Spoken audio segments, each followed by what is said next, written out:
So the reveal of the USS Titan being recommissioned as the Enterprise G, there are plenty more letters in the alphabet by the way, has been somewhat of a controversial decision, and there are those, myself included, who feel that this has been a cheap attempt of fan service at most, and has disrespected the Titan A. But my questions are, was it even necessary, and what are the implications of this? Anyway, let's get on with it, shall we? So I think one of the biggest arguments against the change is that the Enterprise is usually the flagship of the fleet. It's usually the biggest and the most advanced ship of the fleet that's going all the way back to the NX-01. That said, you would still think that there would be a gap between one Enterprise and the next. For example, they were waiting for one in the Where the Warrior in DS9, and I'm pretty sure that there were a few years between the Enterprise C and the commission of the D. So the questions become, is the Enterprise the only flagship? If so, does the fleet always have a flagship? And is every flagship named Enterprise? I'd argue that the Enterprise isn't the only flagship. In Deep Space Nine, in his first command as captain, Sisko states that they're showing the flag when they escort the ambassador to see the Zenkethi. I would also argue that the Defiant was the flagship during the Dominion War, while the Enterprise on the other hand was relegated to providing brush fires. In other instances, in the Battle of Sector 001, Picard took over the fleet when the Admiral's ship was destroyed. So the Enterprise was the flagship, but they weren't in charge of things. And when General Martok was made fleet commander, he stated that he would keep his flag on the Rotaran, a bird of prey by the way, not a Negra class. So the argument that the flagship has to be the most superior ship in the fleet and that there has to be just one flag doesn't really hold too much weight with me. I can tell you from my own experience that there can be multiple flagship stores in businesses. I mean, especially international ones, there could be one flagship store for each country, each region, and even each city. I myself have actually worked in flagship stores where there were 2 levels to it and there were others in different parts of the country. They had 5, so that's that there were bigger stores than the flagship. It's not how big it is. Giggity. And let's even go to a different franchise here. Even the Orville, while being a mid-level exploratory vessel, still had key roles to play in the history of the Union. I'd even argue that during battles such as the one that we took Deep Space Nine, you could say that an Aberth class ship could be the flagship. Not in the actual battle itself, of course not, it'll be destroyed instantly, but it can still hang back and just issue orders with a competent commander. So if the argument of the flagship is going to be used in regard to the Enterprise G, there are other things to consider here. However, I do take issue with the change being for fan service, when to be honest with you, I just think that they just wanted another Enterprise in the show to go forward. It's not much of a secret that the money was cut for season 3 of Picard. Now, they already had the Enterprise F and they were decommissioning it, assuming it survived. And they spent a lot of budget on the Enterprise D and on the bridge. It would have been just another big undertaking to create another ship as well as another bridge for it. Because if you're going to make a new Enterprise,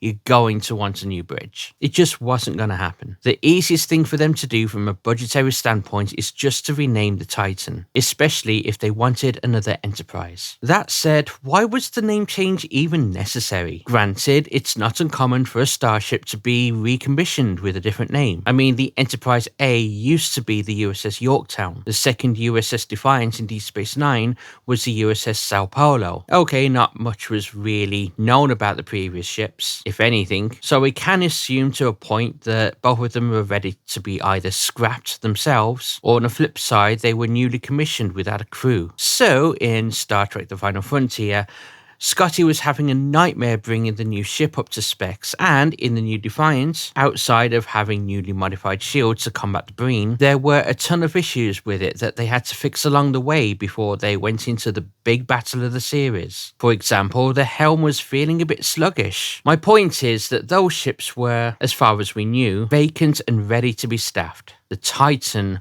wasn't. As far as we knew, other than losing a captain, the Enterprise G had the same crew as the Titan, with just a newly promoted Captain 7. There were no modifications mentioned. There was no, let's see what this new ship can do. For all intents and purposes, the only thing that changed was the name. And for what? They said it was to honour Picard for saving the fleet, but the Titan was as much as a part of the journey as he was. The Enterprise D is still around and it could still just as easily be brought up to spec as a Constitution class ship did. Who's here for a third nacelle? Again, giggity. And again, the Enterprise F, it was being decommissioned anyway, so one can assume they had plans for a superior flagship. And you can't tell me in a whole year that passed they had no flagship. To be honest, to me, it was just a lazy choice and it kind of dismissed the achievements of the previous name. Of course, names mean almost everything, don't they?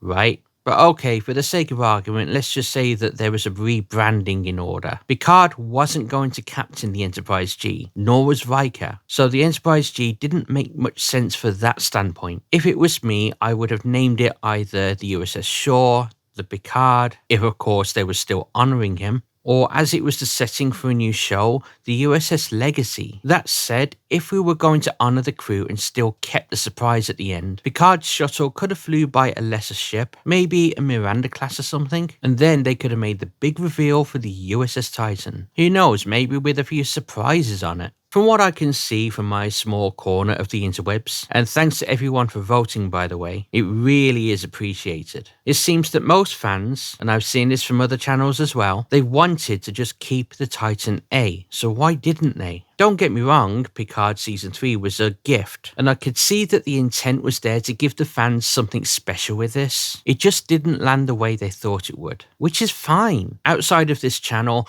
I've been a content creator for the past 2 to 3 years now, and I can tell you, all it really is a form of trial and error. And more importantly, a conversation, not a battle with sides. However, that is a good segue to a question I kind of need to ask you guys. Would you like mayo with that?